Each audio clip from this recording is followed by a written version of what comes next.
हाँ जी, नमस्कार दोस्तों, स्वागत है आपका आपके अपने चैनल विजय शर्मा हिस्ट्री पर। जो लोग जुड़ चुके हैं एक बार वीडियो को शेयर कर दो पहले। जी सबको good evening, very good evening. एक बार आप लोग इस वीडियो को शेयर कर दीजिए। और जो हमारी सीरीज़ चल रही थी, सीरीज़ हमारी दोस्तों MCQ कंप्लीट इंडियन हिस्ट्री, तो ये सीरीज़ आज हमारी ख़त्म हो जाएगी।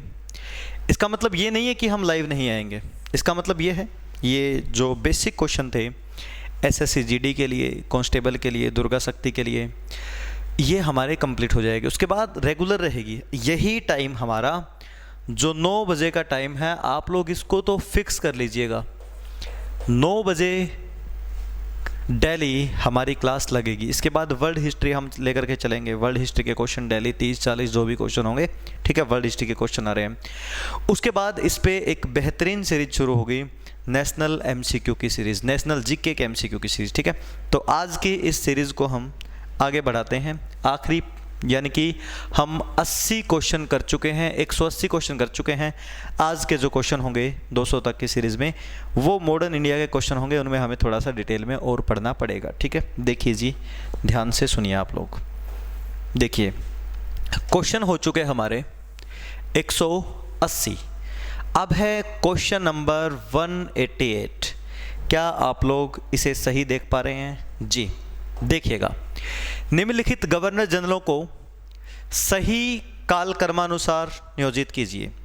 देखो, आप लोगों को जितने भी गवर्नर जनरल दे रखे हैं, इन सब का सही देखना है आपको समय कौन सा होगा। देखो, वैसे सबसे मुश्किल हिस्ट्री में यही होता है, लेकिन कोई दिक्कत नहीं है, स्पेशल इस पे भी वीडियो बना करके आपको याद करवा दिया जाएगा, ठीक है। इसमें जो मैटकोफ दे रखा है ना, मैटकोफ इन लोगों में जितने भी है, लॉर्ड कैनिंग, होर्डिंग, एलिनब्रो, ओकलैंड और मैटकोफ। पहली बात तो ये सारे के सारे भारत के गवर्नर जनरल थे, यानी कि ये वायसराय नहीं है, यानी कि जो 1858 के बाद बने हैं वो नहीं है, सारे 1858 से पहले के हैं। सबसे पहले इसमें जो नाम दे रखा है मैटकोफ, मतलब इनमें जो नाम दे रखा है इनमें सबसे पहले आएगा मैटकोफ। 1800, आप लोग साथ में नोट कर लीजिएगा, 1835 से 36 इसका कार्यकाल रहेगा मैटकोफ का, 1835 से 36। उसके बाद इसमें अगर दे रखा हो ऑप्शन में ओकलैंड दे रखा है, ओकलैंड का समय होगा इसमें, ये रहा 1836 से 42। 1836 से 42 ओकलैंड का समय हो जाएगा। ओकलैंड के तुरंत बाद आया था एलिनबरो, ठीक है, एलिनबरो का समय होगा 42 से 44। ये रहा 1842 से 44, 35 से 36, 36 से 42, 42 से 44। उसके बाद दे रखा है देखिए कैनिंग या फिर होर्डिंग प्रथम, तो यहाँ पर होर्डिंग प्रथम आएगा 1844 से 48। और बच गया लॉर्ड कैनिंग 1856 से लेके 62 तक। ये होगा आखिरी गवर्नर जनरल, ठीक है। मैटकोफ पहले आएगा, यानी कि 5 पहले आएगा। उसके बाद आएगा 36 से 42, 4 बाद में आएगा। उसके बाद आएगा 42 से 44, 3 और 2, 1, 5 4 3 2 1। ये रहा जी, आंसर हो जाएगा बी। मैं चाहता हूं आप इन सब का कार्यकाल भी नोट कर लें, ठीक है। उसके बाद देखिए आप लोग, अगला क्वेश्चन है हमारा 182वां।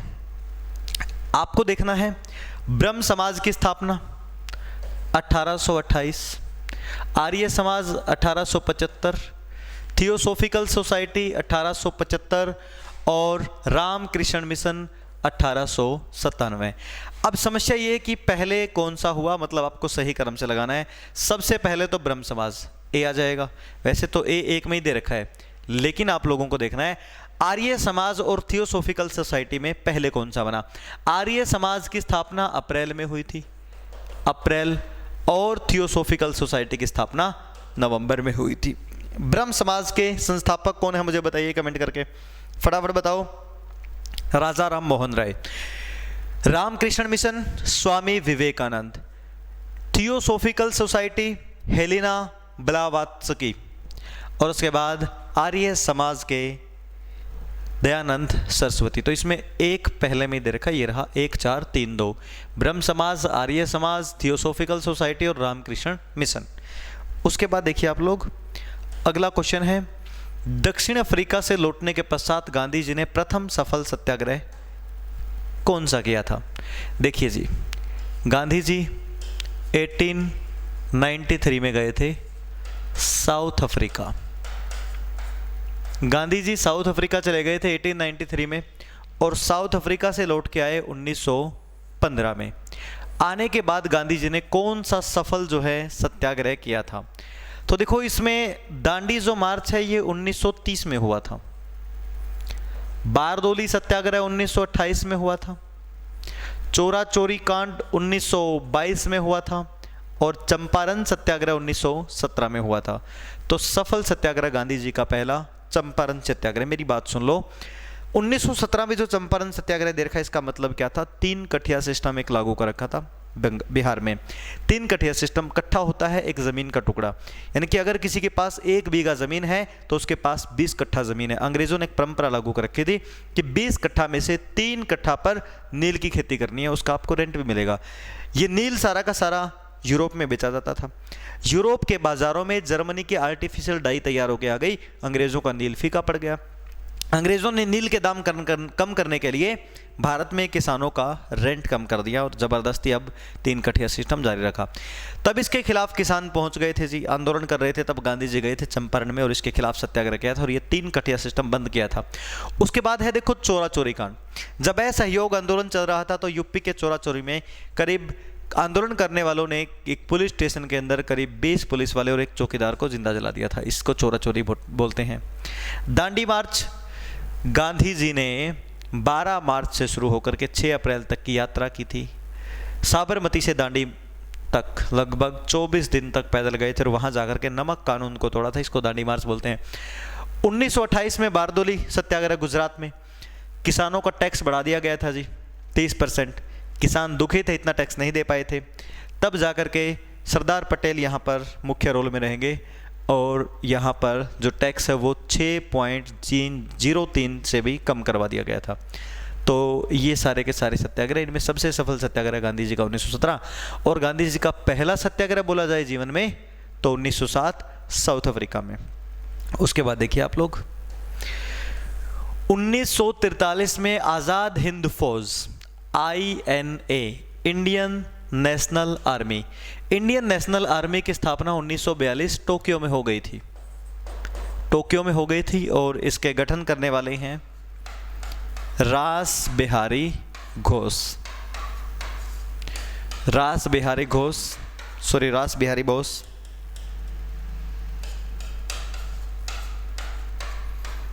और मोहन सिंह।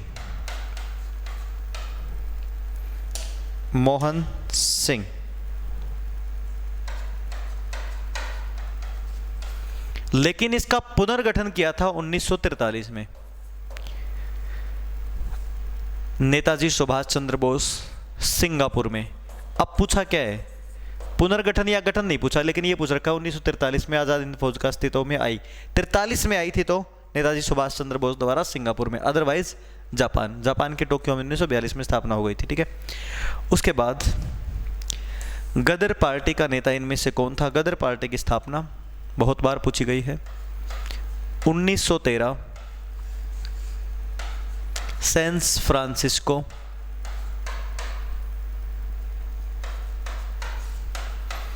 फ्रांसिस्को अमेरिका, लाला हरदयाल ने ये पार्टी की स्थापना की थी।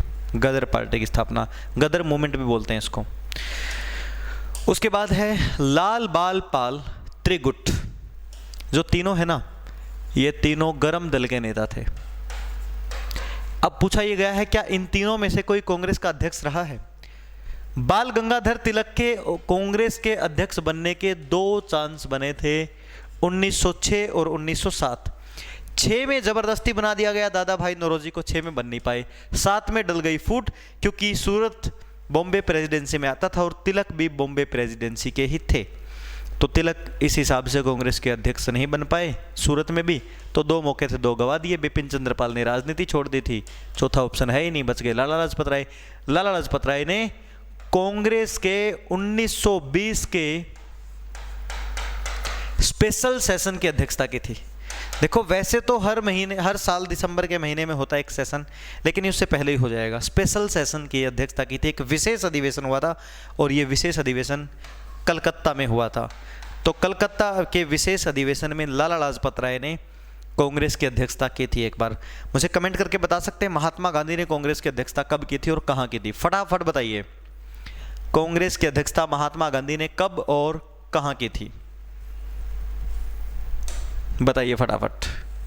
उसके बाद है, हाँ जी, 1924 बेलगांव अधिवेशन। Very good. देखिए मुस्लिम लीग का प्रथम अध्यक्ष कौन था? मुस्लिम लीग की स्थापना 1907 में हो गई थी, 1906 में हो गई थी और प्रथम अध्यक्ष थे आगा खां। बाद में परमानेंट रहे हैं जिन्ना 1913 से 1947 तक, ठीक है। तो इसका पहला अध्यक्ष था आगा खां। उसके बाद देखिए आप लोग, अगला क्वेश्चन है और हो सकता है ये पीडीएफ मैं आप लोगों के लिए प्रोवाइड भी करवा दूं, ठीक है। महात्मा गांधी को सर्वप्रथम राष्ट्रपिता किसने कहा था? महात्मा गांधी को, देखिए ये बात है जून 1944। जून 1944 सिंगापुर रेडियो से एक घोषणा होती है। सिंगापुर रेडियो से एक घोषणा होती है और ये घोषणा करते हैं नेताजी। नेताजी ने कहा कि महात्मा गांधी, शुरू में एक घोषणा की, इन्होंने दो घोषणाएं की थी, देश के पिता हैं। अगली घोषणा उन्होंने कही कि महात्मा गांधी राष्ट्रीय पिता है। तो गांधी जी को राष्ट्रीय पिता कहा था सुभाष चंद्र बोस ने, ठीक है। सरदार पटेल को आप जानते हैं, बारदोली सत्याग्रह में थे। जवाहरलाल नेहरू भारत के पहले प्रधानमंत्री और सरोजिनी नायडू 1925 में कांग्रेस की अध्यक्षता बनी थी, भारत की पहली महिला अध्यक्ष। उसके बाद देखिए क्वेश्चन नंबर 198। जब भारतीय राष्ट्रीय कांग्रेस ने भारत छोड़ो आंदोलन प्रस्तावित किया था उस समय अध्यक्ष कौन थे? भारत छोड़ो आंदोलन 1942 में पारित हुआ था। 1942 में मौलाना अब्दुल कलाम आज़ाद, मौलाना अब्दुल कलाम आज़ाद जो है वो कांग्रेस के अध्यक्ष थे, मौलाना अब्दुल कलाम आज़ाद। उसके बाद देखिए आप लोग, अगला क्वेश्चन है, निम्नलिखित में से किन्हें गांधी जी ने अपना राजनीतिक गुरु माना था? गांधी जी के राजनीतिक गुरु थे गोपाल कृष्ण गोखले, और गोखले के साथ गांधी जी की मुलाकात 1901 में हो जाती है, ठीक है। गोपाल कृष्ण गोखले।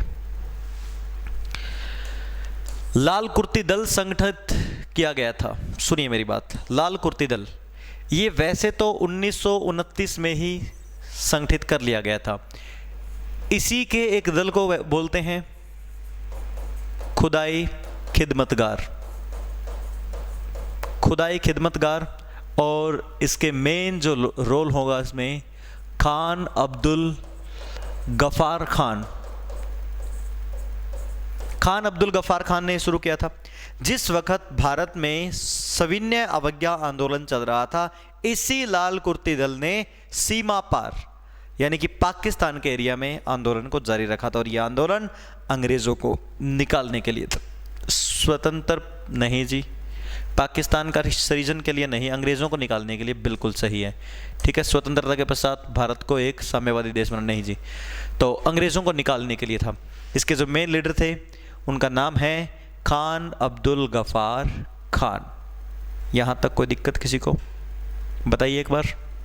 चलिए जी आगे। अच्छा एक बात और, खान अब्दुल गफार खान को सीमांत गांधी या फिर फ्रंटियर गांधी कहा जाता है। सीमांत गांधी के नाम से जानते हैं, सीमांत गांधी, ठीक है, सीमा पार के गांधी।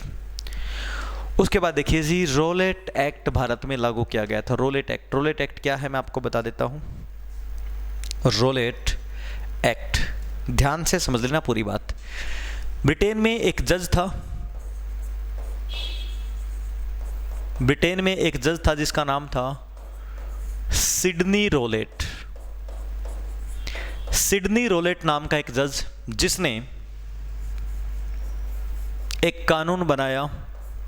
इस कानून को भी कहा गया रोलेट एक्ट। रोलेट एक्ट का मतलब यह था कि अगर कोई भारतीय ये कोई भारतीय है, घूर के देख रहा है, मतलब सस्पेक्टेड है। अंग्रेजों को लग रहा है अगर कोई भारतीय सस्पेक्टेड हो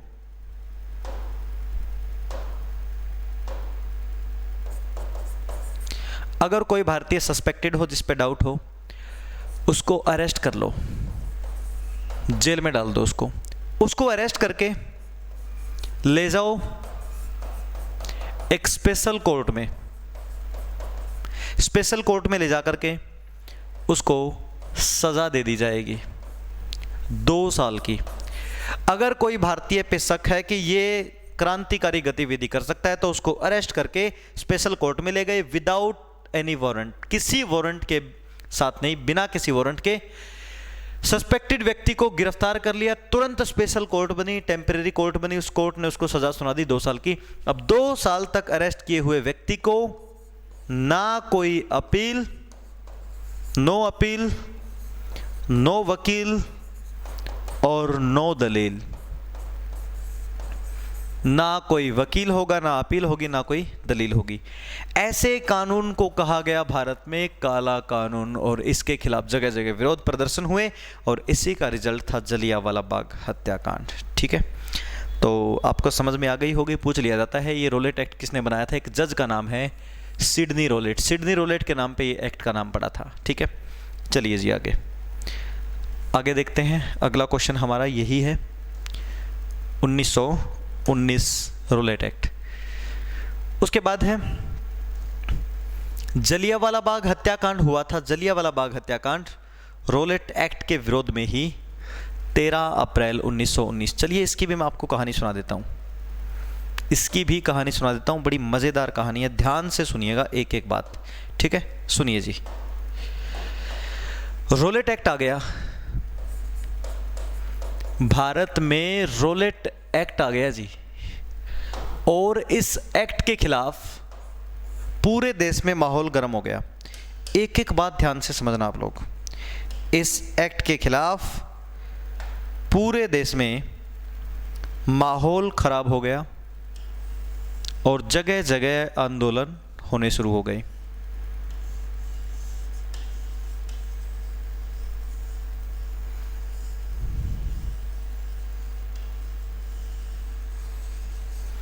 तो इस एक्ट के खिलाफ सबसे ज़्यादा माहौल जो बिगड़ा वो पंजाब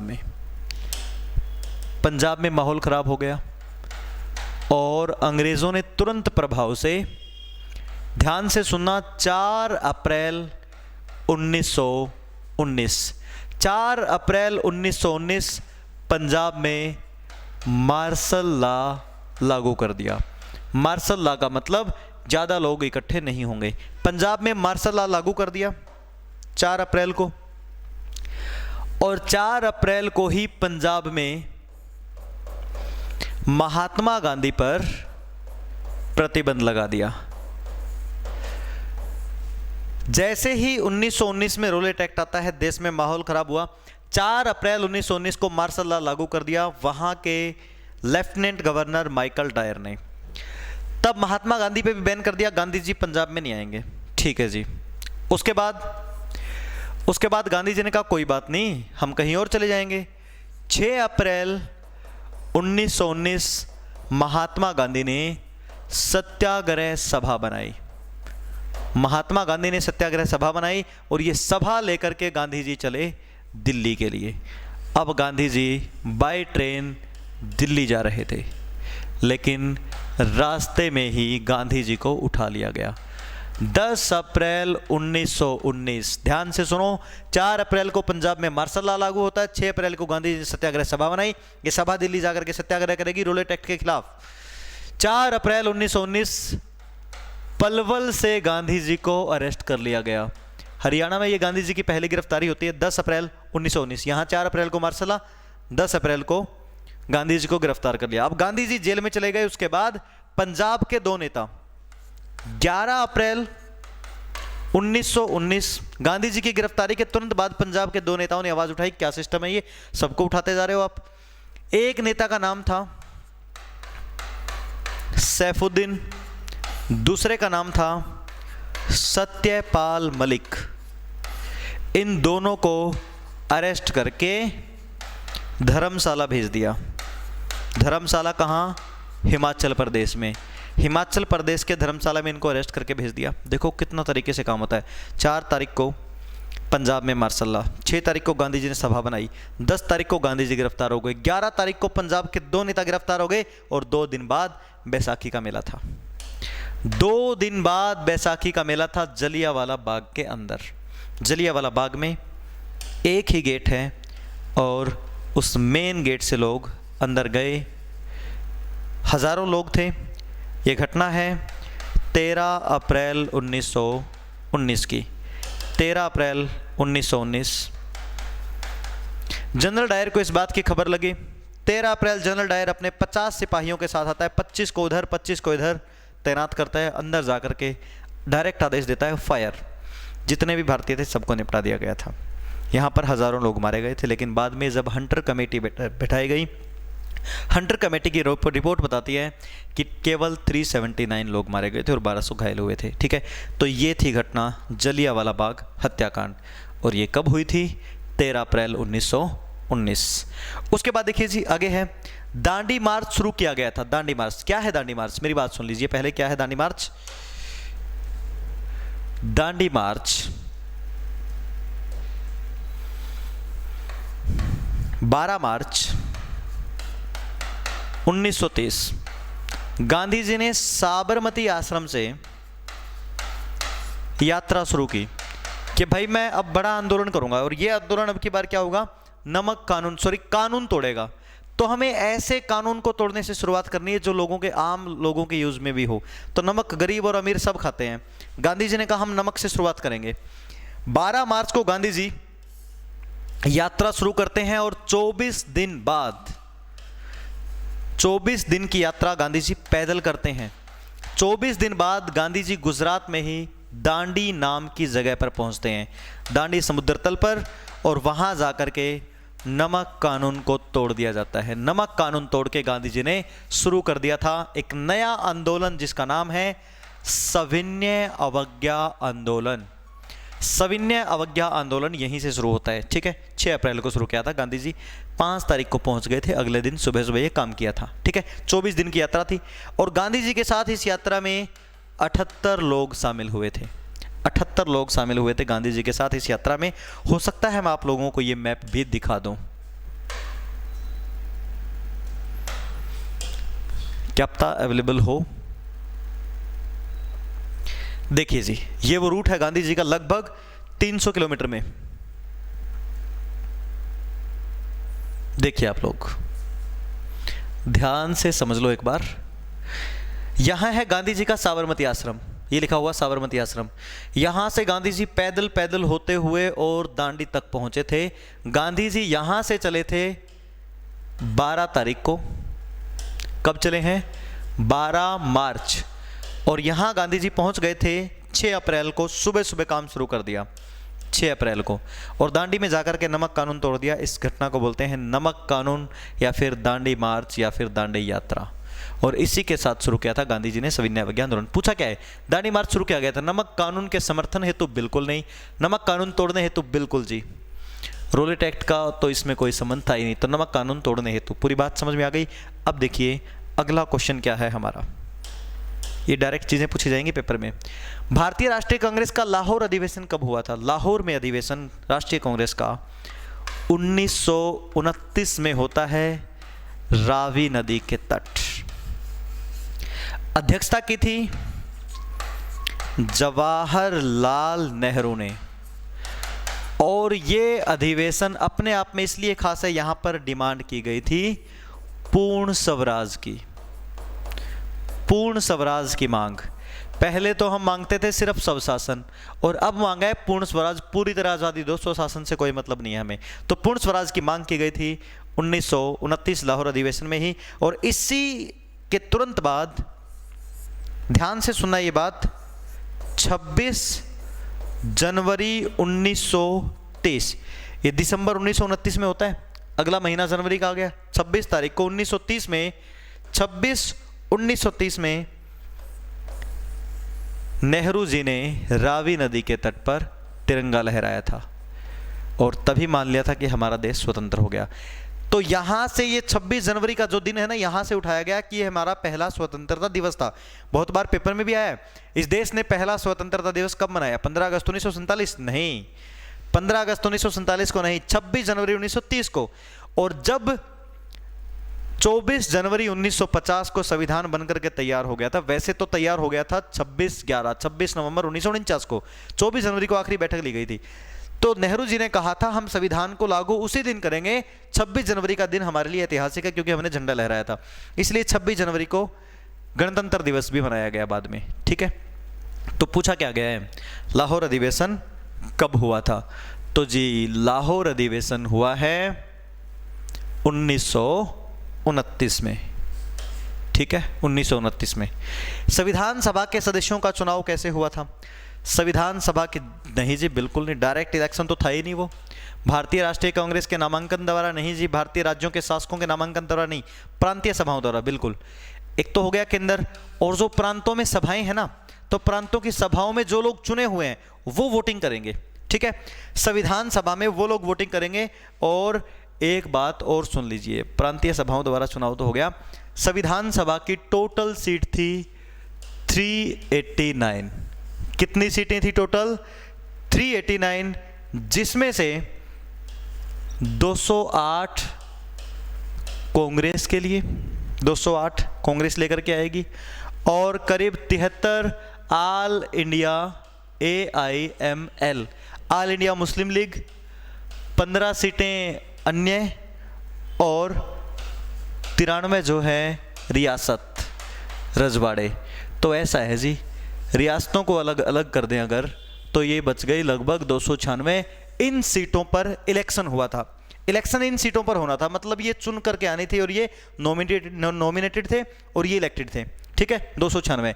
अब खास बात ये है, जो ये टोटल है ना 296, इनमें से 15 थी महिलाएं, 15 सीट थी महिलाओं के लिए रिजर्व, और 26 थी SC के लिए, और 33 सीट थी ST के लिए। ST के लिए 33 सीट थी। ठीक है, तो ये मैंने आपको बता दिया। 389 टोटल सीटों पे इलेक्शन होना था। ठीक है, सॉरी, टोटल सीटें जो नहीं जा रही थी, जिसमें 93 रियासतों से आते, ये तो नॉमिनेटेड होते, बाकी सब इलेक्शन के थ्रू आते। इलेक्शन के थ्रू भी कैसे आते? 208 कांग्रेस के थ्रू, 73 मुस्लिम लीग के थ्रू, 15 अदर, और इन टोटल में चाहे मुस्लिम लीग के हो चाहे कांग्रेस वाले हो, इन टोटल में देखो इन सीटों पे होगा इलेक्शन। और दूसरी बात, लोग मुस्लिम लीग आएगा ही नहीं उसमें। ठीक है, तो 15 महिलाएं, 26 SC कैंडिडेट और 33 ST कैंडिडेट थे। ये संविधान सभा का पूरा निष्कर्ष था। ठीक है, संविधान सभा की पहली बैठक जो है 9 दिसंबर 1946 को होती है। उसके बाद देखिए आगे, अगला क्वेश्चन है हमारा, ये हो गया जी 196। उसके बाद देखिए आप लोग आगे, निम्नलिखित का सही क्रम बताइए जी, कौन सी घटना कब घटती है? रेगुलेटिंग एक्ट होता है जी 1773 में। सूरत की फूट, सूरत फूट का मतलब है कांग्रेस के सूरत अधिवेशन में जो फूट डल गई थी 1907 में हुआ था ये काम। बंगाल का विभाजन 1905, मुस्लिम लीग की स्थापना 1906।